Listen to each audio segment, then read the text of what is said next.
Au pied du Vésuve, une collection de papyrus anciens a été paradoxalement préservée par l'éruption du volcan en 79 après Jésus-Christ. Le volcan nous a donné les papyrus, c'est certain. La seule bibliothèque jamais retrouvée datant de l'Antiquité prend une nouvelle vie.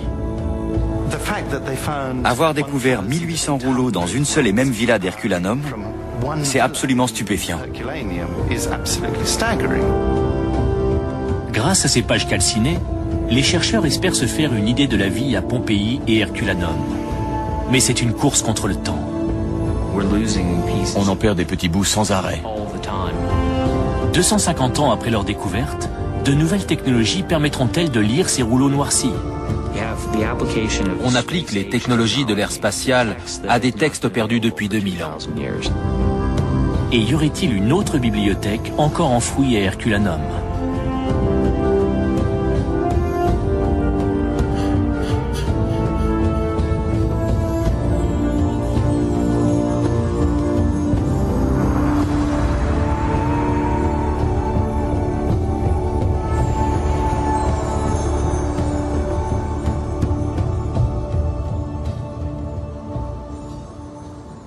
À la Bibliothèque nationale de Naples, des chercheurs s'emploient à déchiffrer les textes les plus fragiles et les plus anciens de l'histoire.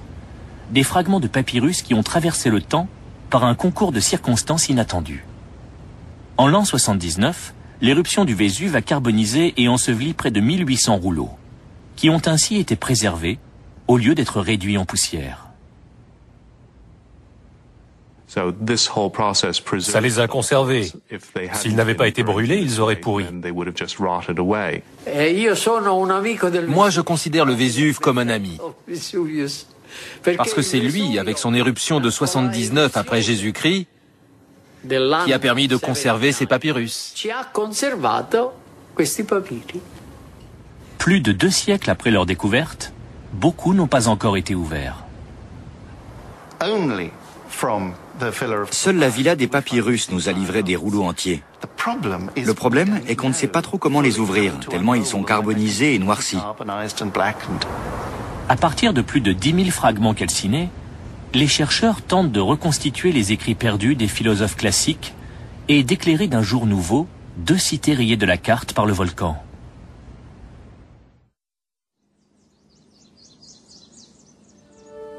Dans l'Antiquité, Pompéi et Herculanum sont 2 villes florissantes du vaste empire romain. Toutes 2 sont situées entre la baie de Naples et les pentes fertiles du Vésuve. Leurs ruines actuelles offrent un aperçu précieux de la vie des gens riches ou moins riches au 1er siècle de notre ère.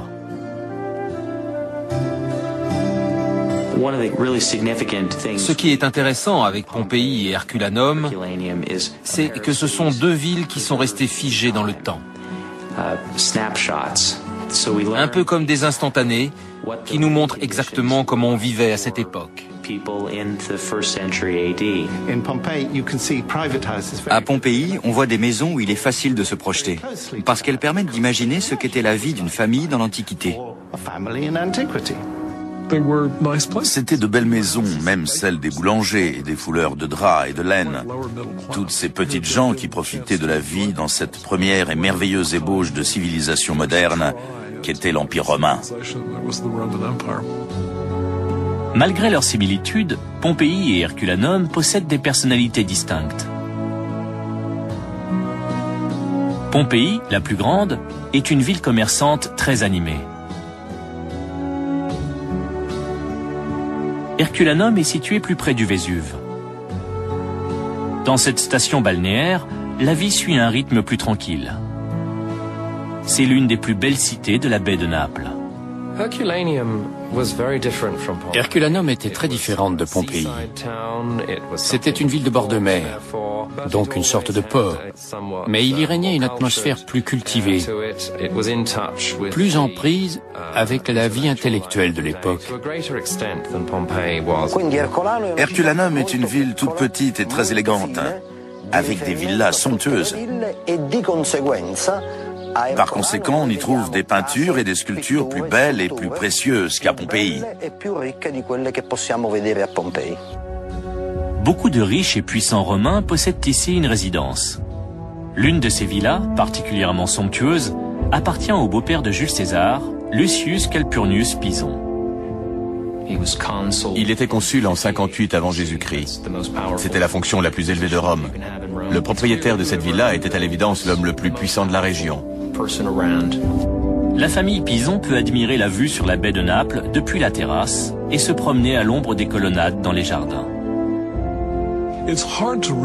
On peut difficilement imaginer combien les patriciens étaient au-dessus des gens ordinaires dans un empire romain déjà immensément riche, à moins de les comparer à un milliardaire d'aujourd'hui, comme Bill Gates. À en juger par la décoration, il était extrêmement riche. Et c'était juste sa résidence secondaire. La collection de papyrus de la bibliothèque de cette ville-là est la seule qui nous soit parvenue quelques 2000 ans plus tard. Les parchemins ont miraculeusement survécu à l'une des plus grandes catastrophes naturelles de l'histoire, l'éruption du Vésuve.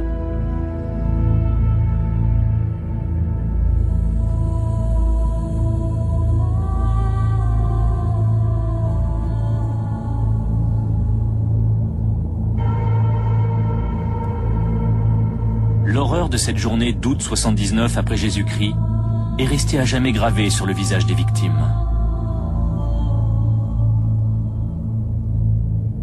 Quand le volcan entre en éruption vers midi, un nuage de cendres noires envahit le ciel.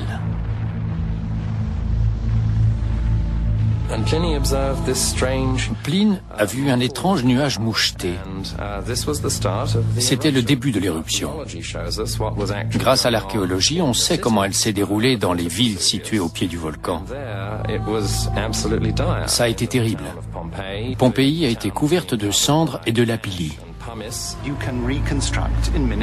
On peut reconstituer minute par minute leur mort, qui a été épouvantable. Il y a eu une pluie de lapilli qui est tombée pendant au moins 12 heures. C'était étouffant. Mais ça n'a pas tué les habitants. Et ils ont tous essayé de sauver leur vie. Certains ont fui la ville, d'autres se sont cachés. Les gens étouffaient, mais la plupart ont pu s'échapper. Seuls les plus cupides, ceux qui ont voulu aller chercher leur argent ou leurs objets précieux, sont morts. Du fait de leur emplacement, Pompéi et Herculanum connaissent des sorts différents. À Pompéi, la ville est recouverte de cendres. La cendre épouse parfaitement le visage de ses victimes, gardant une empreinte cauchemardesque de leur mort. Les habitants d'Herculanum, eux, sont enveloppés d'un nuage de gaz, puis réduits à l'état de squelette par une coulée de boue. À un moment, le volcan a relâché un nuage de gaz et de vapeur extrêmement chaud, ce que les volcanologues appellent une coulée pyroclastique. Ce mélange de boue et de gaz, porté à une température d'environ 325 degrés, soit 3 fois plus que le point d'ébullition de l'eau, a submergé la ville et l'a ensevelie sous une vingtaine de mètres de matériaux volcaniques. Pendant longtemps, on a cru que tous les habitants d'Herculanum avaient pu s'enfuir. Mais dans les années 1980, on a retrouvé des centaines de squelettes près du rivage. Ces gens tentaient sûrement de fuir en bateau. Il y avait des centaines de squelettes près de la côte. Ils n'ont pas été assez rapides. La coulée pyroclastique est arrivée et ils n'ont rien pu faire. Leur fin a dû être atroce. Herculanum reste enseveli pendant 1700 ans. Elle tombe peu à peu dans l'oubli et une nouvelle ville se construit sur son emplacement, Ercolano. Puis en 1709, on redécouvre par hasard la cité antique parfaitement conservée sous les débris volcaniques. La découverte a eu lieu quand quelqu'un a creusé un puits et a vu une statue au fond. On a donc entrepris des fouilles en creusant des galeries. Les galeries dans lesquelles on travaillait étaient juste assez larges pour une personne et pas plus hautes que nous. Ils avançaient comme des taupes le long de ces profondes tranchées, en récupérant au passage des sculptures et d'autres trésors. Ces premières fouilles n'ont rien de scientifique. Les ouvriers creusent au hasard à travers la ville à la recherche d'objets précieux. L'objectif immédiat était la chasse au trésor. Charles de Bourbon s'intéressait surtout aux objets qui pouvaient être exposés au musée royal. Ces objets vont enrichir les collections royales. Les découvertes faites à Herculanum, puis à Pompéi, soulèvent la curiosité du monde entier et font de Naples une destination touristique majeure. On s'est aperçu que c'était des endroits essentiels qui montraient comment vivaient les Romains. Le fait qu'il s'agisse de villes tout entières permettait vraiment d'avoir une idée d'ensemble. Ces trouvailles archéologiques auront un impact durable sur l'art et la culture à travers le monde. Mais aucune découverte ne suscite autant d'intérêt que la villa de Lucius Calpurnius Pison. La villa des papyrus recelait une incroyable profusion de sculptures en bronze et en marbre. On n'a encore jamais découvert une villa romaine contenant autant de statues et de décorations. L'archéologue Karl Weber dessine ce plan de la villa en 1754. Bien qu'elle soit encore ensevelie, il décrit cette vaste demeure comme la plus précieuse et la plus riche de l'Antiquité. Mais la découverte la plus remarquable faite ici passe presque inaperçue.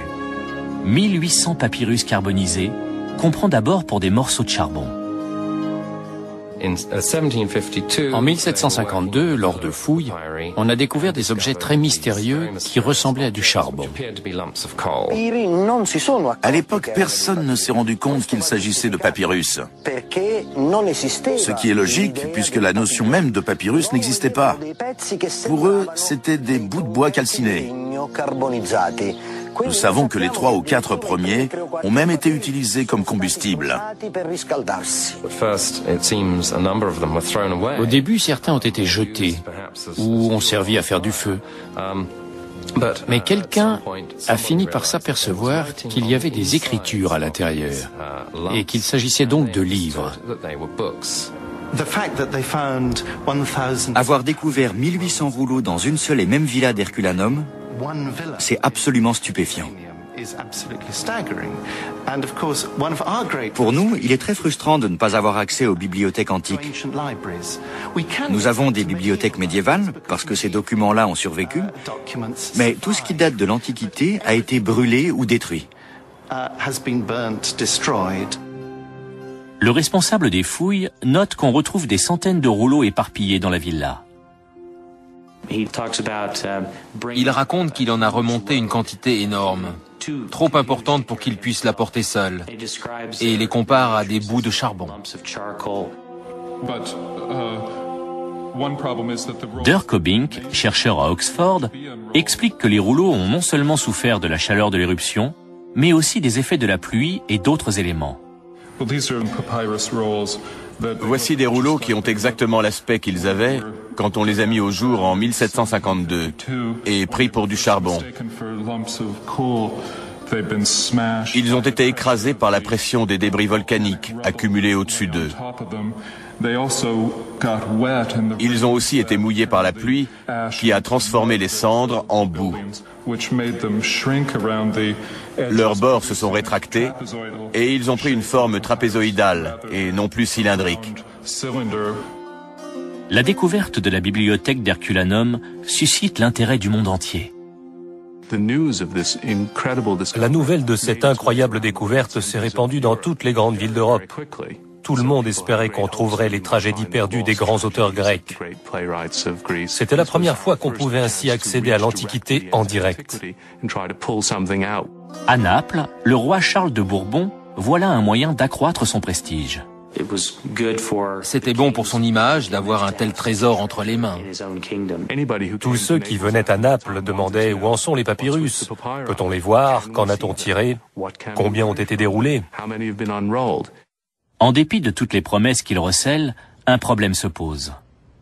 Les rouleaux sont si fragiles qu'ils sont presque impossibles à ouvrir. Il faudrait des années pour qu'on parvienne à en dérouler ne serait-ce qu'un.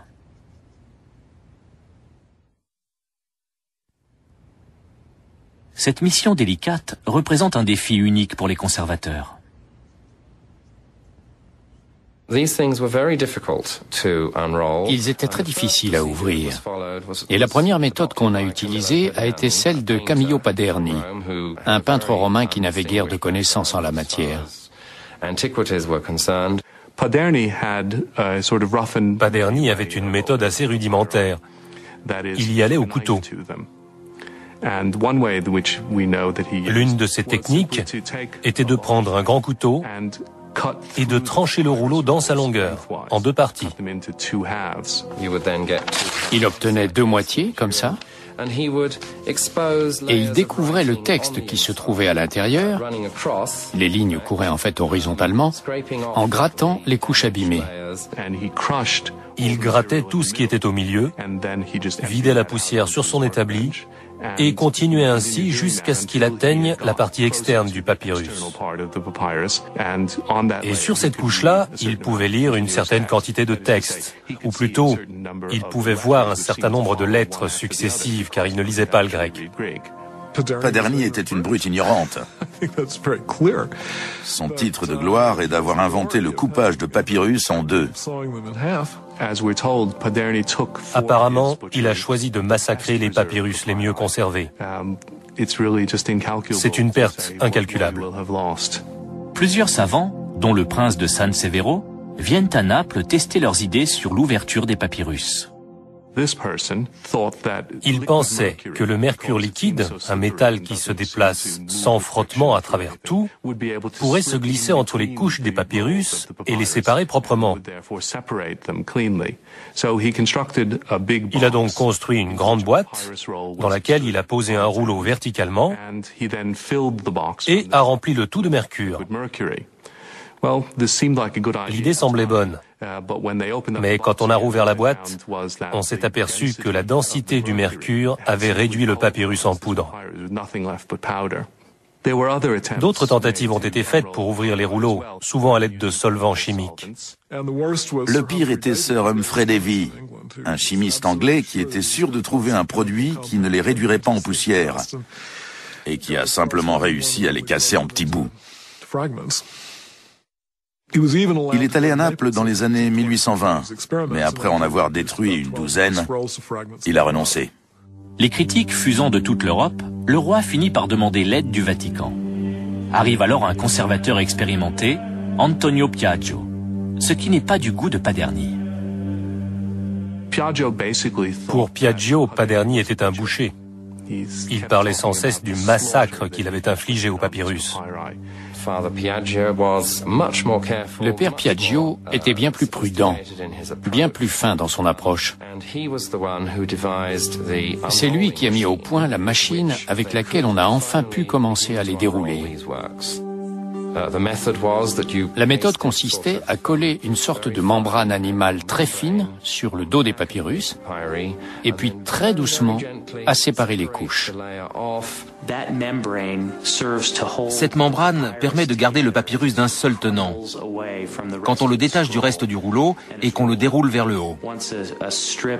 Une fois qu'on a obtenu une bande d'une certaine longueur, on prend un couteau très aiguisé, on la coupe, on la pose à plat et on la laisse sécher. C'était une opération très laborieuse parce qu'il fallait toujours mettre un support sous le papyrus pour éviter qu'il se désintègre en s'ouvrant. Et il fallait repérer le début du rouleau, ce qui n'avait rien d'évident. Cette technique de déroulement est très lente et très méticuleuse. Pour le premier papyrus, il a fallu 4 ans, à raison de quelques millimètres par jour. À la fin du XVIIIe siècle, seuls quelques papyrus ont été ouverts. Malgré cela, les rouleaux sont une sorte de monnaie politique pour la monarchie napolitaine. Il n'y avait pas un courtisan ni un aristocrate qui n'ait envie de savoir ce qu'il y avait dans ces textes. La reine de Naples, Caroline Murat, sœur cadette de Napoléon Bonaparte, offre des fragments de papyrus en cadeau. Napoléon lui-même reçoit plusieurs rouleaux qui seront plus tard ouverts et traduits par des savants français. Par une succession de tractations parfois étranges, certains de ces papyrus se retrouvent à Berlin, Copenhague et d'autres villes d'Europe. L'une des anecdotes les plus intéressantes sur le trafic des papyrus d'Herculanum concerne un échange, ou soi-disant échange, de 18 kangourous contre 18 rouleaux.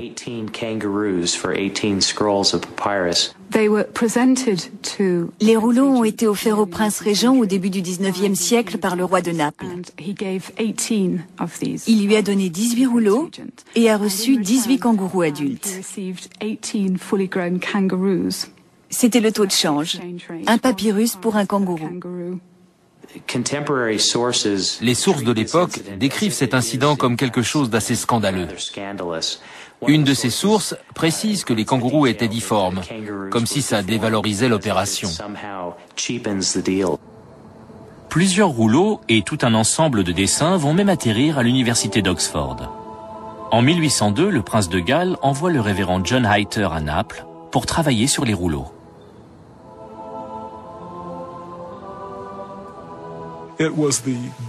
Ça a été une immense chance pour les papyrus, car il s'est attaché à trouver une façon de les ouvrir et en a déroulé 500 ou 600 qui forment la base de notre collection actuelle.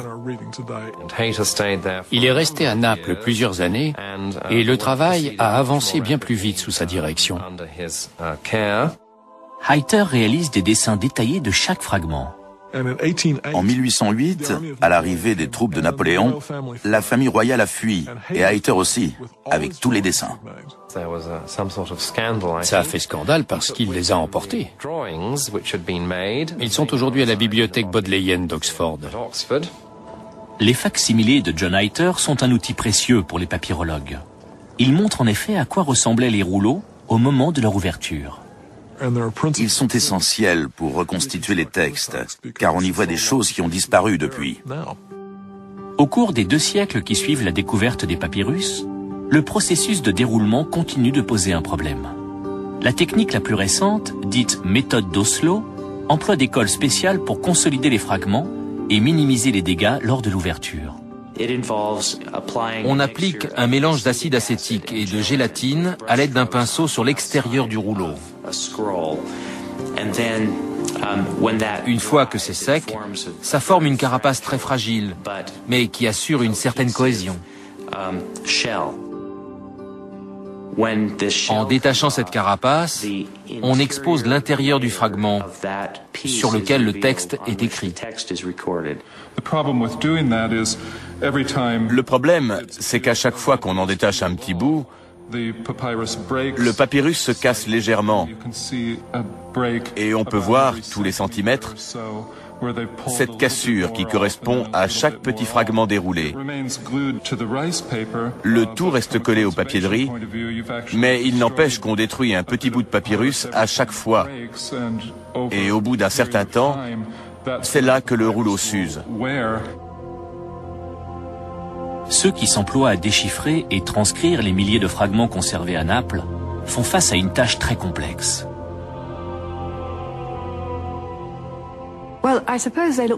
Les papyrus sont un peu comme des toasts.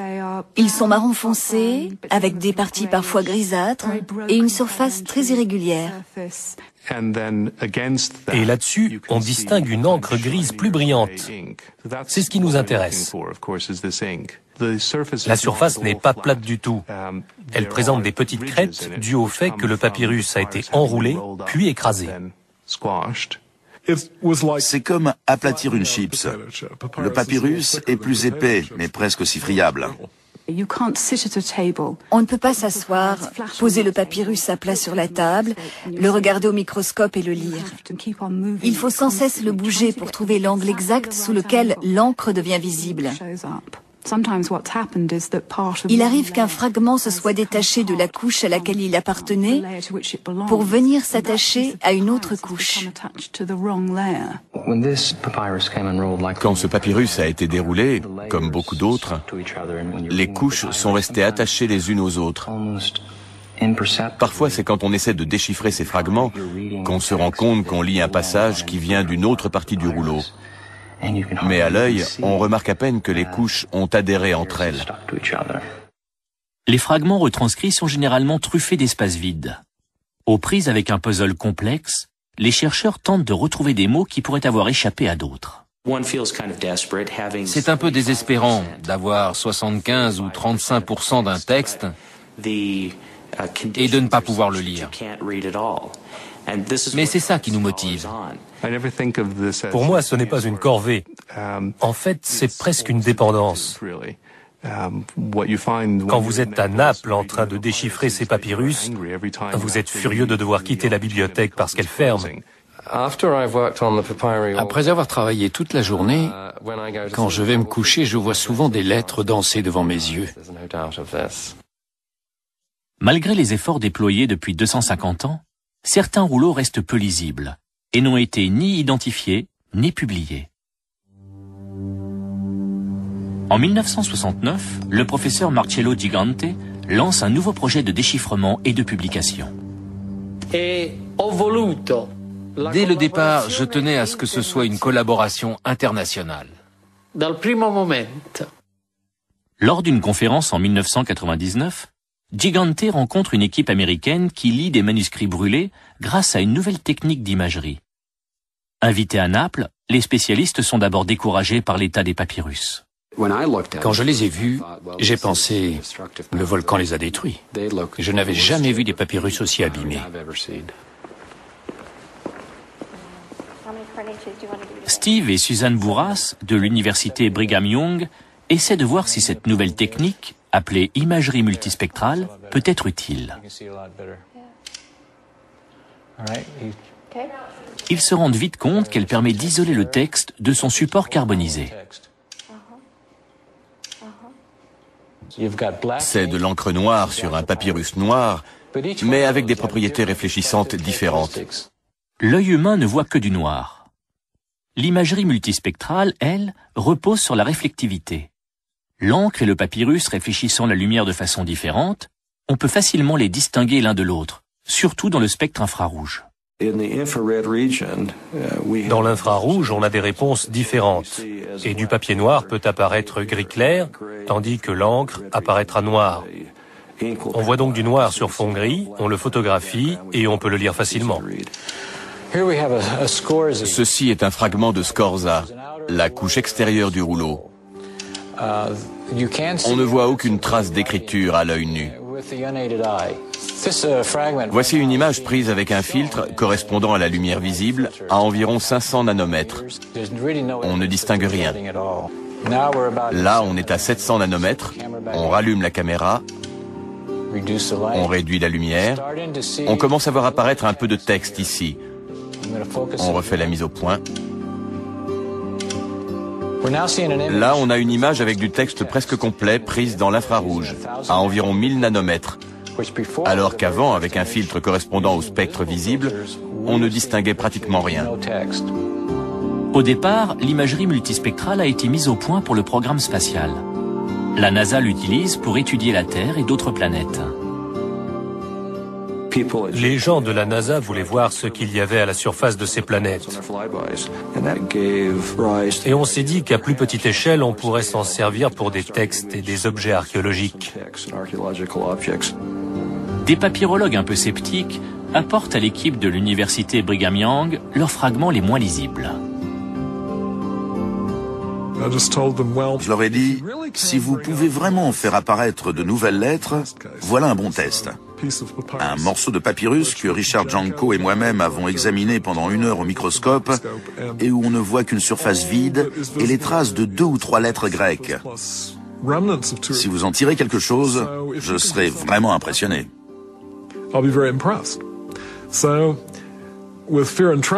Plein d'appréhension, ils ont pris le morceau de papyrus, ils l'ont placé sous l'appareil et ont commencé à faire les réglages.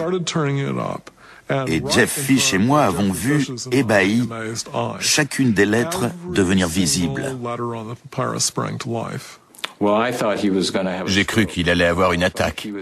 Il était surexcité. Je me suis poussé, il s'est assis et a déplacé le texte sur l'écran pour voir toute la colonne. Il a dû rester assis 15 ou 20 minutes à étudier ce texte pour la première fois. Richard Janko vit une expérience similaire avec un autre fragment très difficile à déchiffrer. Soudain, au lieu de 3 lettres, Il y en avait 60. On est reparti à la bibliothèque pour confirmer la lecture. J'étais sûr que j'allais pouvoir le faire. Et au bout de 10 minutes, on s'est aperçu qu'on avait mis le fragment à l'envers. Et j'ai compris qu'on ne pourrait jamais confirmer ces résultats avec l'œil humain, car il ne peut pas voir de telles longueurs d'onde. Ces images avant-après montrent ce qui était visible à l'œil nu et le texte qui apparaît dans l'infrarouge.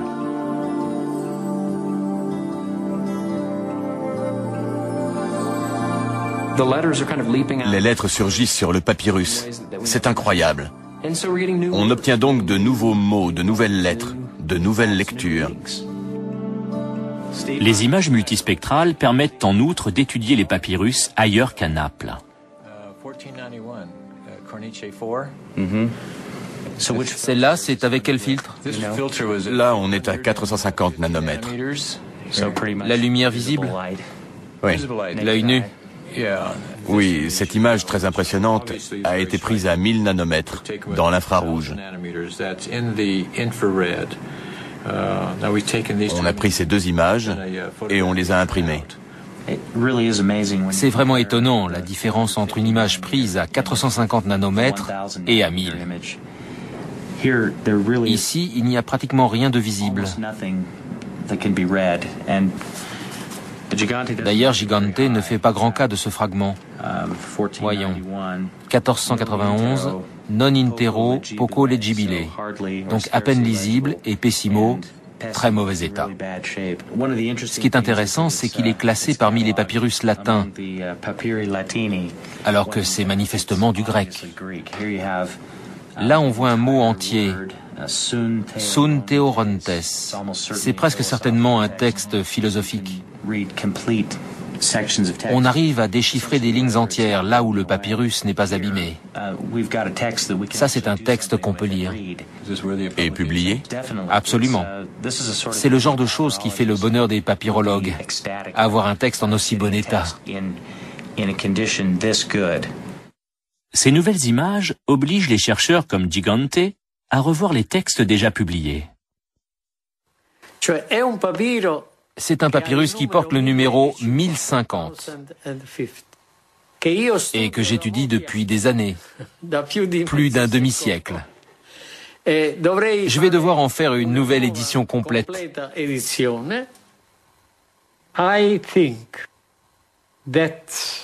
Pour moi, il ne fait aucun doute que cette nouvelle technique va apporter une importante contribution à l'étude de nos papyrus.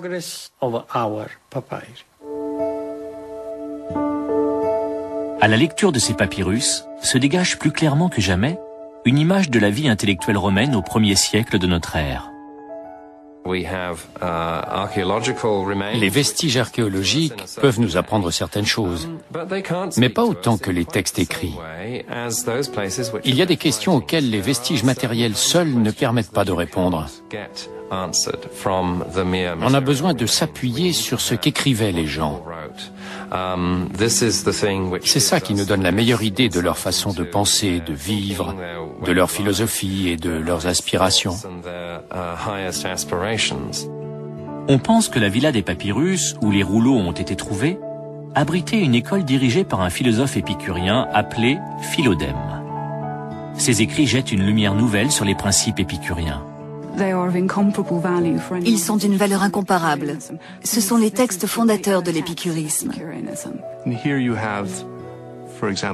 Vous avez par exemple chez les épicuriens un groupe de gens intelligents qui font face à des pressions semblables aux nôtres aujourd'hui en suivant une philosophie à laquelle ils sont profondément attachés et dont le but est d'être heureux. Bien qu'ils ne soient pas considérés comme des textes religieux, les rouleaux philosophiques se posent les mêmes questions que la religion sur les dieux, la vie vertueuse et la mort.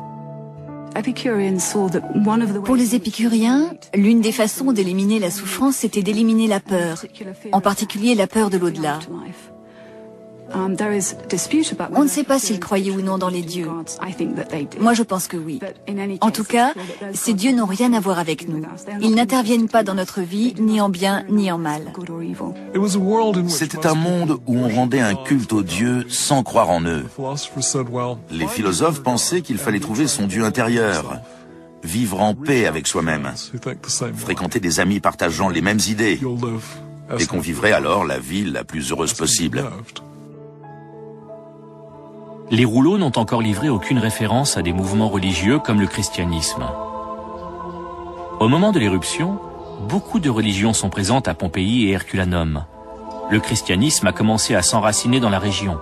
L'apôtre Paul est même venu prêcher à Pozzuoli, non loin de là, 30 ans avant l'éruption. À l'époque de Saint Paul, il y avait déjà une communauté chrétienne très forte à Pozzuoli. Il ne serait pas incongru de penser que les chrétiens de Pozzuoli ont véhiculé le message jusqu'à Pompéi et Herculanum par voie de mer ou de terre. Beaucoup de gens doutent que le christianisme ait été présent à Herculanum en l'an 79. Moi pas. Les idées circulent vite, surtout des idées aussi séduisantes et aussi belles. Il y avait sans doute des chrétiens à Herculanum au moment de l'éruption. Mais les chercheurs doutent que les papyrus de la bibliothèque fassent mention du christianisme, étant donné l'âge des papyrus et l'identité du propriétaire de la villa. Les papyrus les plus récents datent de 15 avant Jésus-Christ. Ils étaient déjà anciens au moment de l'éruption. Si vous espérez trouver des œuvres comparables aux évangiles chrétiens, je n'y crois pas trop.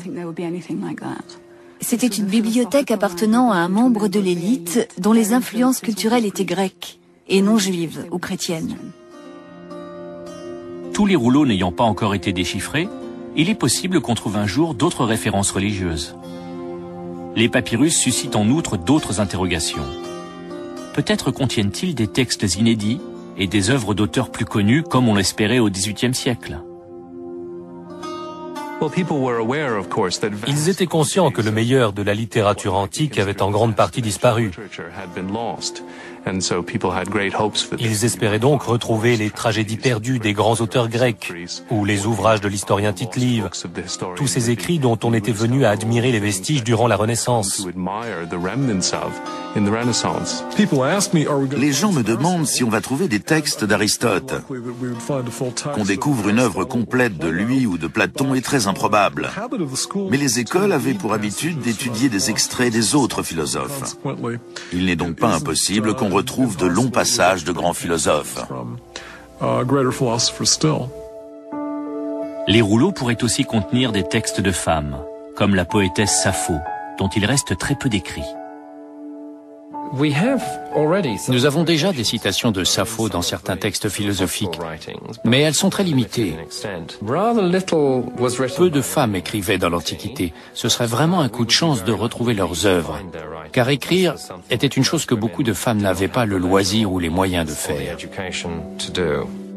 Malgré la richesse que représentent ces rouleaux, certains ne peuvent s'empêcher de penser que la collection est incomplète, qu'il y a peut-être une autre bibliothèque encore enfouie quelque part à Herculanum.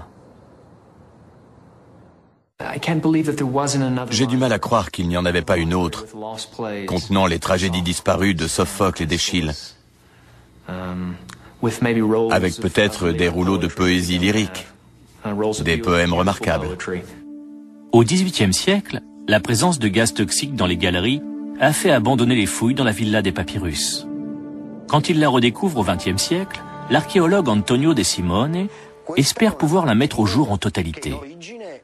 À l'époque, il ne se rend pas compte de tout ce qui reste à faire. Dégager une partie seulement de la demeure, enterrée sous la ville moderne d'Ercolano, est un travail titanesque. Nous sommes dans la villa des papyrus, et ceci est le portique qui entoure l'atrium. C'était l'endroit le plus panoramique de la villa. Il faut imaginer que ce sol en mosaïque était celui d'un long couloir à colonnes avec vue sur le golfe de Naples.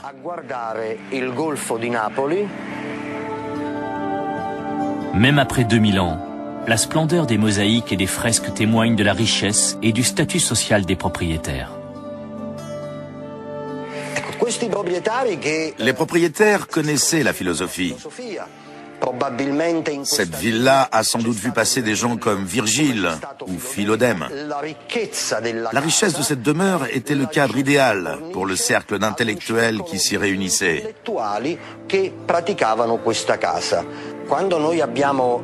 Quand nous avons repris les fouilles, nous sommes descendus ici, au niveau de ces mosaïques, pour vérifier ce qui avait été fait au XVIIIe siècle.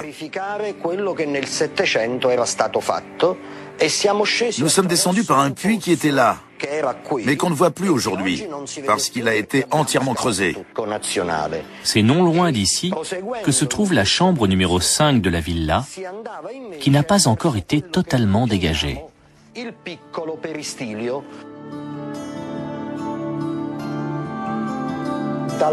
Dans la chambre numéro 5, le long de cette trajectoire, on a retrouvé au XVIIIe siècle près de 2000 papyrus qui sont conservés à la Bibliothèque nationale de Naples.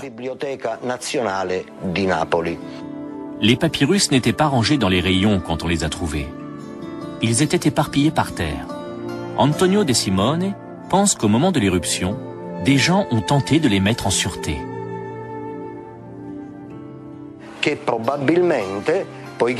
Comme les propriétaires considéraient les papyrus comme des biens précieux, ils ont certainement cherché à les mettre en sécurité. Ils ont sans doute fui par la plage en emportant les caisses de papyrus. Si on a tenté de déplacer les papyrus pendant les quelques jours où a eu lieu l'éruption, on pourrait les avoir transportés vers une partie plus éloignée de la villa ou de la propriété. Si on retrouve l'itinéraire qu'ils ont suivi pour sortir de la maison et descendre vers la mer, il est possible qu'on découvre d'autres caisses le long du chemin.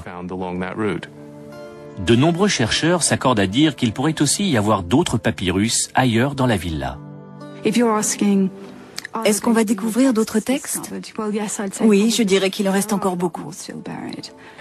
S'il y avait une bibliothèque principale, il y a des chances qu'elle soit toujours là. En 1996, l'espoir de trouver une autre bibliothèque se précise quand De Simone fait une découverte sensationnelle. La villa des papyrus faisait au moins 3 étages, et seul le dernier a été dégagé et exploré.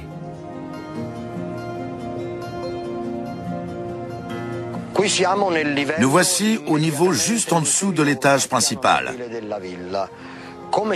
Nous pouvons voir que c'est une façade importante, construite avec soin. Cet étage est constitué d'une série de pièces où vivaient les propriétaires, mais pas les esclaves. Un coup d'œil dans ces pièces révèle des fresques et des mosaïques de toute beauté.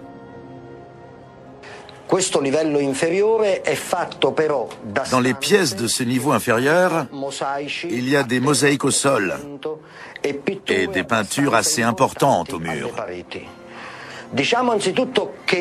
Déjà, il ne s'agit pas d'une pièce unique, puisqu'elle donne sur d'autres pièces. Voici ce qui reste de la porte en bois qui s'ouvrait sur les pièces adjacentes.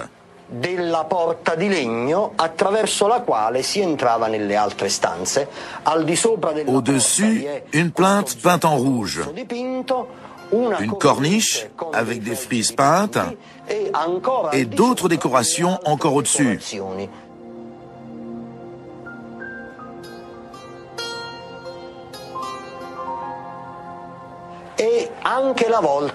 Même la voûte est décorée. Elle est surmontée d'une corniche en stuc tout autour et ornée de festons de lierre. Et de là, on a encore accès à une autre salle. C'est le chambranle d'une autre porte. Donc, à partir de cette pièce, on pouvait aller dans toutes les directions. Je suis persuadé que ces étages recèlent encore d'autres papyrus apportés par les propriétaires qui cherchaient un abri.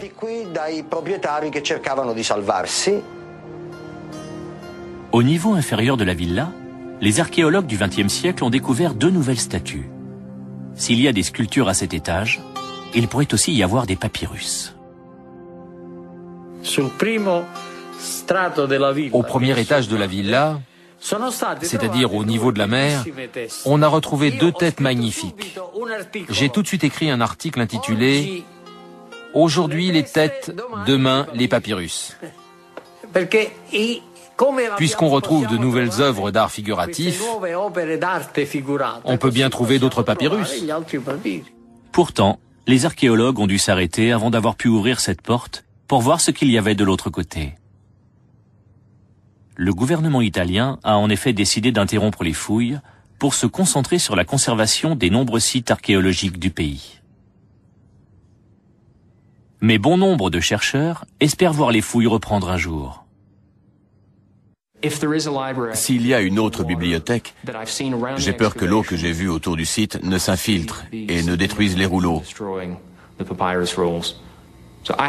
J'espère vraiment que les fouilles reprendront.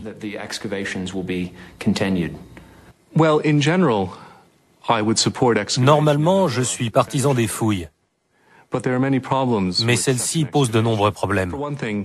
Pour commencer, on ne considère pas généralement comme un bon principe archéologique de se mettre à la recherche d'une chose précise. Il est évident que la villa regorge de trésors artistiques, et c'est ça le plus important. Donc se focaliser sur les papyrus, c'est une erreur, car il s'agit de tout un ensemble. Nul n'est sans doute plus impatient de découvrir ce que recèle la villa que Marcello Gigante. Il y a une partie de la villa qui n'a jamais été mise au jour. Nous le savons.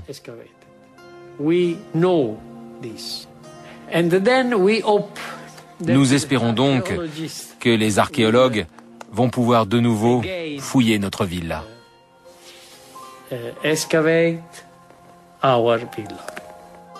La villa des papyrus a beau être encore partiellement ensevelie, il est possible de se faire une idée de sa richesse non pas à Naples, mais à Malibu, en Californie. Cette réplique a été commandée dans les années 1970 par le magnat du pétrole Jean-Paul Getty, d'après les plans et dessins réalisés au XVIIIe siècle. Getty voulait exposer sa collection d'antiquités dans un cadre authentique. Il voulait construire un bâtiment qui ressemblerait à l'endroit où ses œuvres se trouvaient au départ, pour qu'on puisse les admirer dans un cadre similaire à l'original. Ça donne aux visiteurs une excellente idée de ce qu'était une luxueuse villa romaine. Ce sol de mosaïque est la réplique de l'un des premiers pavements découverts dans la villa des papyrus au XVIIIe siècle. Le musée Getty restitue parfaitement la splendeur de la villa d'Herculanum. Le responsable italien des fouilles venu sur place a été impressionné. Il a dit, c'est extraordinaire. C'est le seul endroit où on peut vraiment imaginer ce qu'était une villa romaine. Jean-Paul Getty est mort avant l'achèvement des travaux, mais son musée demeure tel un hommage à l'Antiquité. À Herculanum, le débat se poursuit sur l'avenir de la villa des papyrus. De l'avis de la plupart des archéologues, conserver ce qui est déjà dégagé est plus important que de mettre au jour de nouvelles parties du site. Nous manquons de techniques efficaces pour conserver ces objets. En fait, la situation est tellement catastrophique que beaucoup de choses qui pourraient être préservées ne le sont pas, simplement par manque d'argent et de personnel. Tout est dans un état critique. Où qu'on aille, on voit combien il est difficile d'entretenir ce qui a été exhumé. Regardez les parties qui ont été mises au jour au XVIIIe siècle. Il n'en reste plus que des murs dénudés ou des gravats. On ne voit plus aucune fresque. Et s'il y avait des mosaïques, elles ont été envahies depuis longtemps par la végétation. En gros, tout a disparu, hormis l'ossature. À Pompéi, les rares fouilles encore menées sont différentes de celles du XVIIIe siècle. Elles se concentrent sur la période pré-romaine. On ne cherche pas à exhumer de nouvelles parties de la ville à cause des problèmes d'entretien et de conservation. Enlevez ça tout doucement et peut-être qu'arrivé ici, vous ne pourrez pas faire plus. Tout ce qui n'a pas été restauré ces 10 dernières années a besoin de l'être. D'où cette réticence à engager de nouveaux chantiers. Si on ne peut pas entretenir ce qui a été mis au jour il y a seulement 50 ou même 30 ans, comment justifier de nouvelles fouilles qui aggraveront le problème? Le gouvernement italien fait de gros efforts pour accroître les fonds consacrés à l'opération très coûteuse de restauration et d'entretien du site. C'est très bien, mais qui sait si on y arrivera?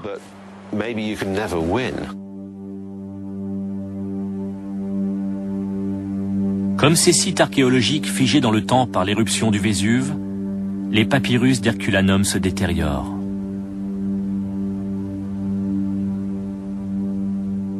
On en perd des petits bouts sans arrêt. Ils se désintègrent sous nos yeux. Quand on les regarde, on voit qu'ils sont couverts de poudre noire. Si vous prenez un minuscule fragment et que vous le touchez, il tombe en poussière. Immédiatement. On a toujours peur d'éternuer. C'est terrifiant de se dire qu'on pourrait détruire une partie d'un rouleau par un éternuement malvenu. La détérioration a toujours posé problème. Même Piaggio notait que plus un rouleau était ouvert depuis longtemps, plus ses lettres s'effaçaient. Sur les textes que j'étudie, il y a 10 ans, je pouvais lire beaucoup plus de lettres que ce n'est le cas aujourd'hui. Et on n'en a aucune trace photographique, parce qu'à l'époque, les techniques n'étaient pas au point. Pour le 250e anniversaire de la découverte des rouleaux, la Bibliothèque nationale de Naples et l'université Brigham Young achèvent un grand projet. Convertir les images multispectrales de plus de 10 000 fragments en une bibliothèque numérique. On n'a jamais trouvé un bon moyen de conserver les papyrus parce que tout ce qu'on leur fait les abîme.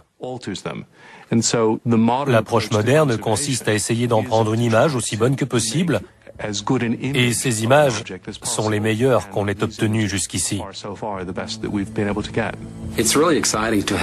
C'est exaltant d'avoir des dizaines de milliers d'images dans cette bibliothèque. Quoi qu'il arrive aux originaux, on a désormais des images numériques qui survivront indéfiniment. La création d'une bibliothèque numérique garantit que les philosophes et écrivains, dont les voix ne s'expriment que par les papyrus d'Herculanum, ne retomberont jamais dans le silence.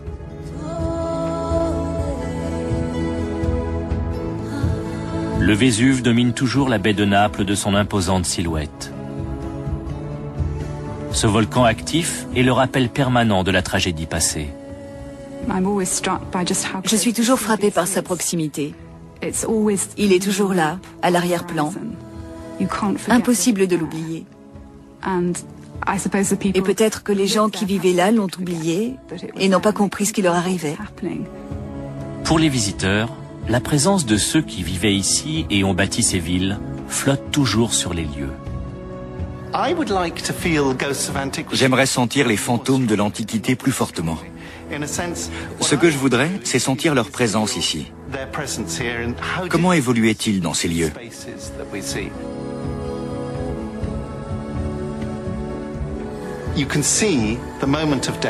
On voit l'instant de leur mort, mais ce qui m'intéresse, c'est aller au-delà, saisir les nombreux moments de vie qui se cachent derrière.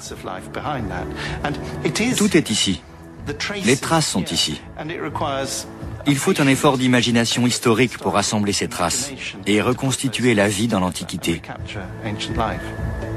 Les papyrus d'Herculanum révèlent comment pensaient et vivaient les habitants de ces cités avant que le Vésuve ne les engloutisse.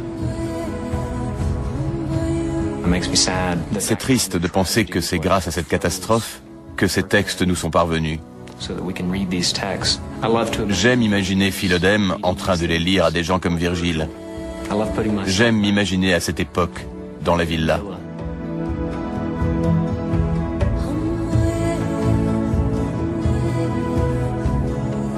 Le silence règne sur la villa des papyrus, où une porte reste fermée et une partie de la demeure inexplorée. Les chercheurs qui étudient les papyrus d'Herculanum savent que ce travail prend énormément de temps. Mais ils continuent d'espérer qu'on tentera un jour de retrouver l'éventuelle bibliothèque perdue. Je suis déçu, bien sûr, car comme pour tant de choses dans cette longue histoire qui se déroule à des échelles de temps incompatibles avec celles d'une vie humaine, il est possible que je sois trop vieux ou trop fatigué pour me réjouir de cette découverte si elle a lieu un jour.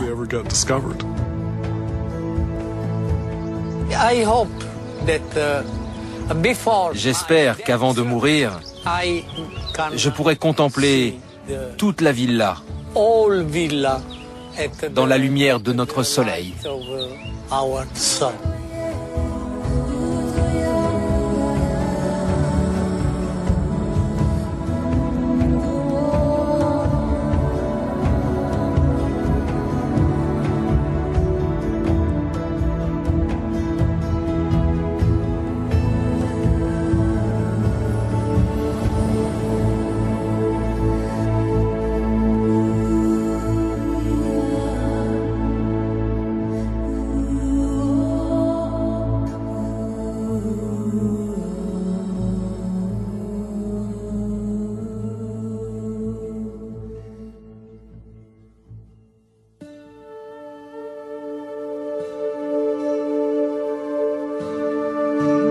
Dans un instant, c'est à Constantinople, au XVIe siècle, que nous suivrons l'ascension de Roxelane, esclave puis épouse de Soliman le Magnifique.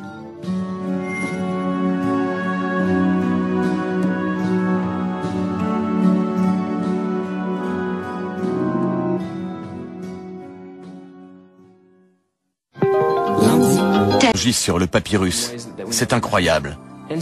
On obtient donc de nouveaux mots, de nouvelles lettres, de nouvelles lectures.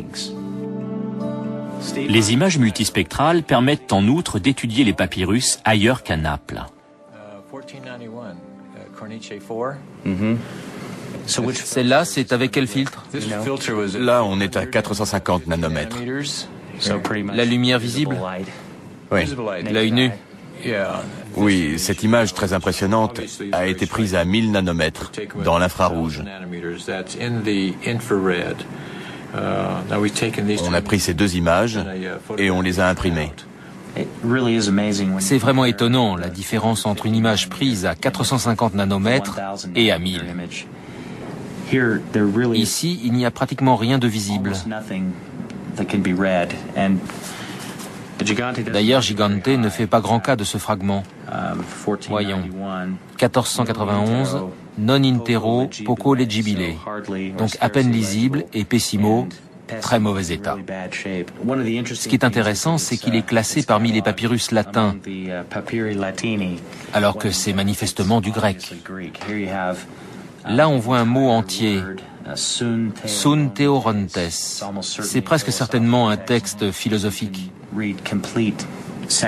On arrive à déchiffrer des lignes entières là où le papyrus n'est pas abîmé. Ça, c'est un texte qu'on peut lire.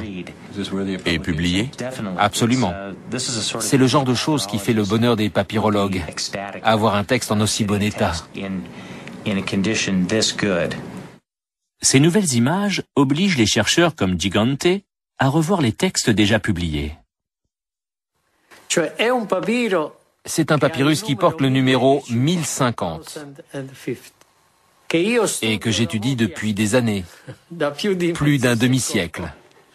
Je vais devoir en faire une nouvelle édition complète.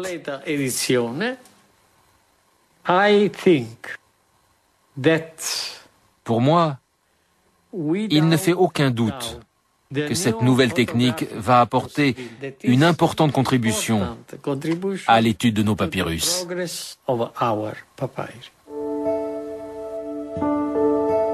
À la lecture de ces papyrus, se dégage plus clairement que jamais une image de la vie intellectuelle romaine au 1er siècle de notre ère. Les vestiges archéologiques peuvent nous apprendre certaines choses, mais pas autant que les textes écrits. Il y a des questions auxquelles les vestiges matériels seuls ne permettent pas de répondre. On a besoin de s'appuyer sur ce qu'écrivaient les gens. C'est ça qui nous donne la meilleure idée de leur façon de penser, de vivre, de leur philosophie et de leurs aspirations. On pense que la villa des papyrus, où les rouleaux ont été trouvés, abritait une école dirigée par un philosophe épicurien appelé Philodème. Ses écrits jettent une lumière nouvelle sur les principes épicuriens. Ils sont d'une valeur incomparable. Ce sont les textes fondateurs de l'épicurisme. Vous avez par exemple chez les épicuriens un groupe de gens intelligents qui font face à des pressions semblables aux nôtres aujourd'hui en suivant une philosophie à laquelle ils sont profondément attachés et dont le but est d'être heureux. Bien qu'ils ne soient pas considérés comme des textes religieux, les rouleaux philosophiques se posent les mêmes questions que la religion sur les dieux, la vie vertueuse et la mort. Pour les épicuriens, l'une des façons d'éliminer la souffrance, c'était d'éliminer la peur, en particulier la peur de l'au-delà. On ne sait pas s'ils croyaient ou non dans les dieux. Moi, je pense que oui. En tout cas, ces dieux n'ont rien à voir avec nous. Ils n'interviennent pas dans notre vie, ni en bien, ni en mal. C'était un monde où on rendait un culte aux dieux sans croire en eux. Les philosophes pensaient qu'il fallait trouver son Dieu intérieur, vivre en paix avec soi-même, fréquenter des amis partageant les mêmes idées, et qu'on vivrait alors la vie la plus heureuse possible. Les rouleaux n'ont encore livré aucune référence à des mouvements religieux comme le christianisme. Au moment de l'éruption, beaucoup de religions sont présentes à Pompéi et Herculanum. Le christianisme a commencé à s'enraciner dans la région. L'apôtre Paul est même venu prêcher à Pozzuoli, non loin de là, 30 ans avant l'éruption. À l'époque de Saint Paul, il y avait déjà une communauté chrétienne très forte à Pozzuoli. Il ne serait pas incongru de penser que les chrétiens de Pozzuoli ont véhiculé le message jusqu'à Pompéi et Herculanum par voie de mer ou de terre. Beaucoup de gens doutent que le christianisme ait été présent à Herculanum en l'an 79. Moi pas. Les idées circulent vite, surtout des idées aussi séduisantes et aussi belles. Il y avait sans doute des chrétiens à Herculanum au moment de l'éruption. Mais les chercheurs doutent que les papyrus de la bibliothèque fassent mention du christianisme, étant donné l'âge des papyrus et l'identité du propriétaire de la villa. Les papyrus les plus récents datent de 15 avant Jésus-Christ.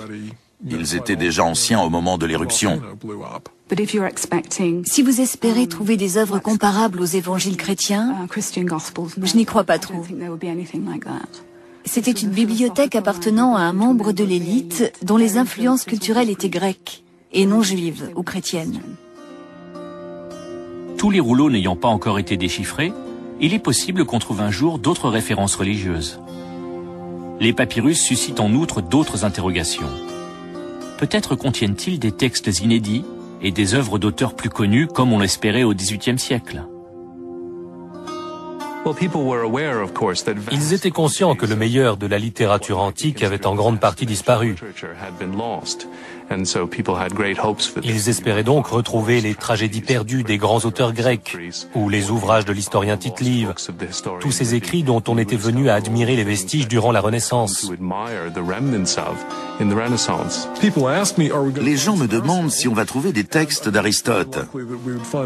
Qu'on découvre une œuvre complète de lui ou de Platon est très improbable. Mais les écoles avaient pour habitude d'étudier des extraits des autres philosophes. Il n'est donc pas impossible qu'on retrouve de longs passages de grands philosophes. Les rouleaux pourraient aussi contenir des textes de femmes, comme la poétesse Sappho, dont il reste très peu d'écrits. Nous avons déjà des citations de Sappho dans certains textes philosophiques, mais elles sont très limitées. Peu de femmes écrivaient dans l'Antiquité. Ce serait vraiment un coup de chance de retrouver leurs œuvres, car écrire était une chose que beaucoup de femmes n'avaient pas le loisir ou les moyens de faire. Malgré la richesse que représentent ces rouleaux, certains ne peuvent s'empêcher de penser que la collection est incomplète, qu'il y a peut-être une autre bibliothèque encore enfouie quelque part à Herculanum. J'ai du mal à croire qu'il n'y en avait pas une autre, contenant les tragédies disparues de Sophocle et d'Échille, avec peut-être des rouleaux de poésie lyrique, des poèmes remarquables. Au XVIIIe siècle, la présence de gaz toxiques dans les galeries a fait abandonner les fouilles dans la villa des papyrus. Quand il la redécouvre au XXe siècle, l'archéologue Antonio De Simone espère pouvoir la mettre au jour en totalité. À l'époque, il ne se rend pas compte de tout ce qui reste à faire. Dégager une partie seulement de la demeure, enterrée sous la ville moderne d'Ercolano, est un travail titanesque. Nous sommes dans la villa des papyrus, et ceci est le portique qui entoure l'atrium. C'était l'endroit le plus panoramique de la villa. Il faut imaginer que ce sol en mosaïque était celui d'un long couloir à colonnes avec vue sur le golfe de Naples.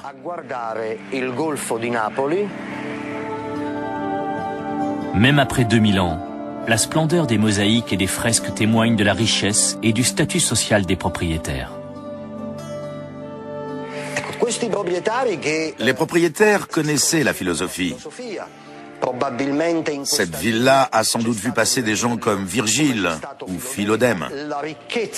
La richesse de cette demeure était le cadre idéal pour le cercle d'intellectuels qui s'y réunissaient.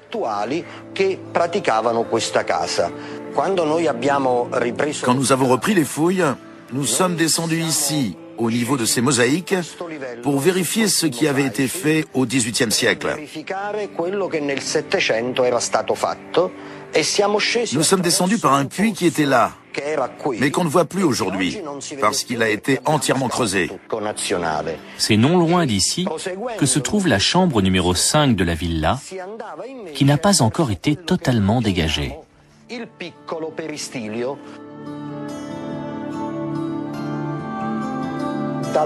Dans la chambre numéro 5, le long de cette trajectoire, on a retrouvé au XVIIIe siècle près de 2000 papyrus qui sont conservés à la Bibliothèque nationale de Naples. Les papyrus n'étaient pas rangés dans les rayons quand on les a trouvés. Ils étaient éparpillés par terre. Antonio De Simone pense qu'au moment de l'éruption, des gens ont tenté de les mettre en sûreté.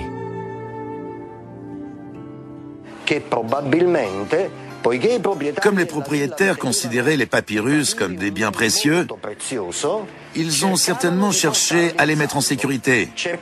Ils ont sans doute fui par la plage en emportant les caisses de papyrus.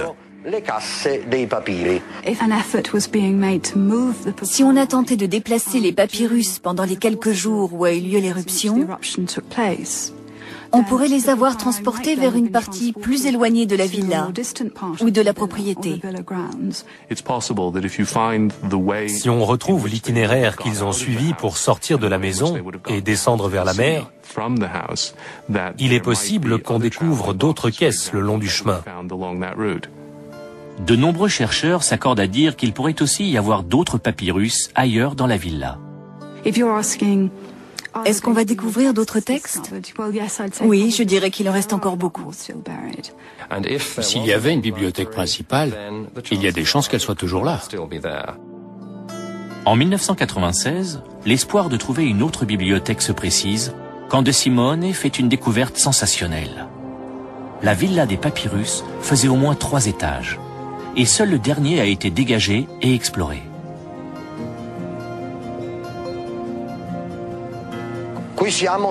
Nous voici au niveau juste en dessous de l'étage principal.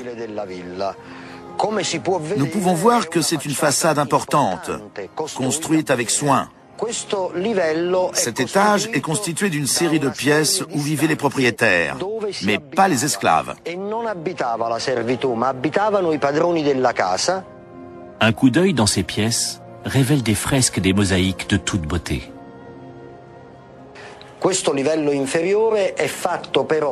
Dans les pièces de ce niveau inférieur, il y a des mosaïques au sol et des peintures assez importantes au mur. Déjà, il ne s'agit pas d'une pièce unique, puisqu'elle donne sur d'autres pièces. Voici ce qui reste de la porte en bois qui s'ouvrait sur les pièces adjacentes. Della porta di legno attraverso la quale si entrava nelle altre stanze. Al di sopra della Au-dessus, une plinthe peinte en rouge, une corniche avec des frises peintes et d'autres décorations encore au-dessus.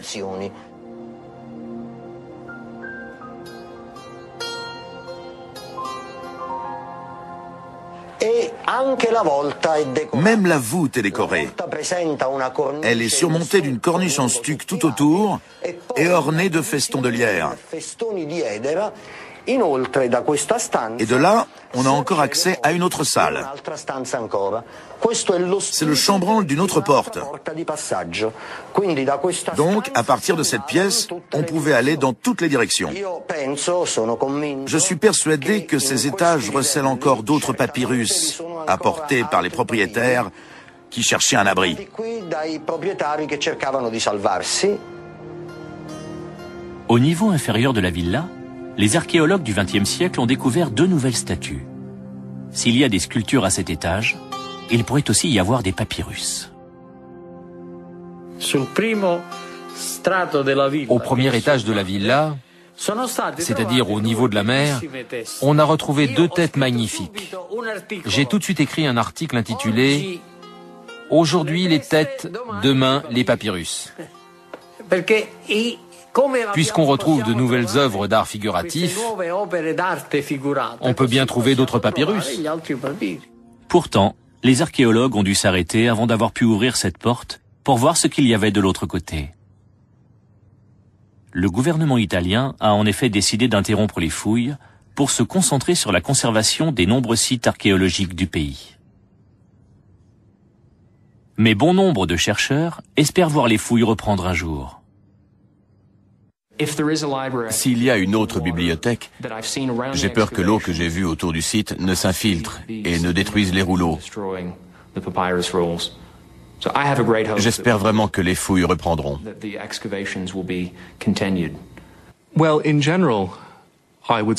Normalement, je suis partisan des fouilles.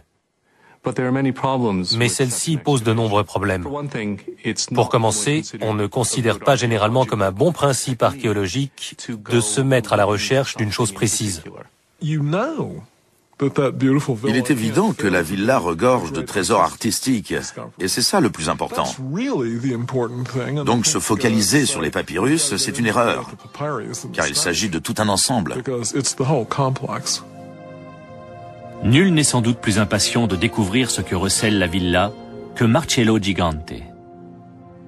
Il y a une partie de la villa qui n'a jamais été mise au jour. Nous le savons.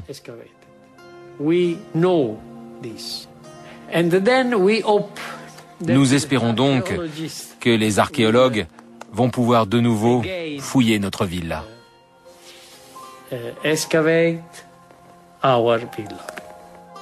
La villa des papyrus a beau être encore partiellement ensevelie, il est possible de se faire une idée de sa richesse non pas à Naples, mais à Malibu, en Californie. Cette réplique a été commandée dans les années 1970 par le magnat du pétrole Jean-Paul Getty, d'après les plans et dessins réalisés au XVIIIe siècle. Getty voulait exposer sa collection d'antiquités dans un cadre authentique. Il voulait construire un bâtiment qui ressemblerait à l'endroit où ses œuvres se trouvaient au départ, pour qu'on puisse les admirer dans un cadre similaire à l'original. Ça donne aux visiteurs une excellente idée de ce qu'était une luxueuse villa romaine. Ce sol de mosaïque est la réplique de l'un des premiers pavements découverts dans la villa des papyrus au XVIIIe siècle. Le musée Getty restitue parfaitement la splendeur de la villa d'Herculanum. Le responsable italien des fouilles venu sur place a été impressionné. Il a dit, c'est extraordinaire. C'est le seul endroit où on peut vraiment imaginer ce qu'était une villa romaine. Jean-Paul Getty est mort avant l'achèvement des travaux, mais son musée demeure tel un hommage à l'Antiquité. À Herculanum, le débat se poursuit sur l'avenir de la villa des papyrus. De l'avis de la plupart des archéologues, conserver ce qui est déjà dégagé est plus important que de mettre au jour de nouvelles parties du site. Nous manquons de techniques efficaces pour conserver ces objets. En fait, la situation est tellement catastrophique que beaucoup de choses qui pourraient être préservées ne le sont pas, simplement par manque d'argent et de personnel. Tout est dans un état critique. Où qu'on aille, on voit combien il est difficile d'entretenir ce qui a été exhumé. Regardez les parties qui ont été mises au jour au XVIIIe siècle. Il n'en reste plus que des murs dénudés ou des gravats. On ne voit plus aucune fresque. Et s'il y avait des mosaïques, elles ont été envahies depuis longtemps par la végétation. En gros, tout a disparu, hormis l'ossature. À Pompéi, les rares fouilles encore menées sont différentes de celles du XVIIIe siècle. Elles se concentrent sur la période pré-romaine. On ne cherche pas à exhumer de nouvelles parties de la ville à cause des problèmes d'entretien et de conservation. Enlevez ça tout doucement et peut-être qu'arrivé ici, vous ne pourrez pas faire plus. Tout ce qui n'a pas été restauré ces 10 dernières années a besoin de l'être. D'où cette réticence à engager de nouveaux chantiers. Si on ne peut pas entretenir ce qui a été mis au jour il y a seulement 50 ou même 30 ans, comment justifier de nouvelles fouilles qui aggraveront le problème ?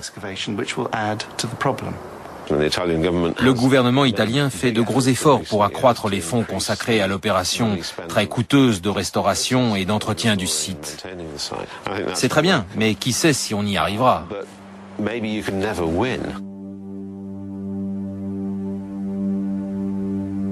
Comme ces sites archéologiques figés dans le temps par l'éruption du Vésuve, les papyrus d'Herculanum se détériorent.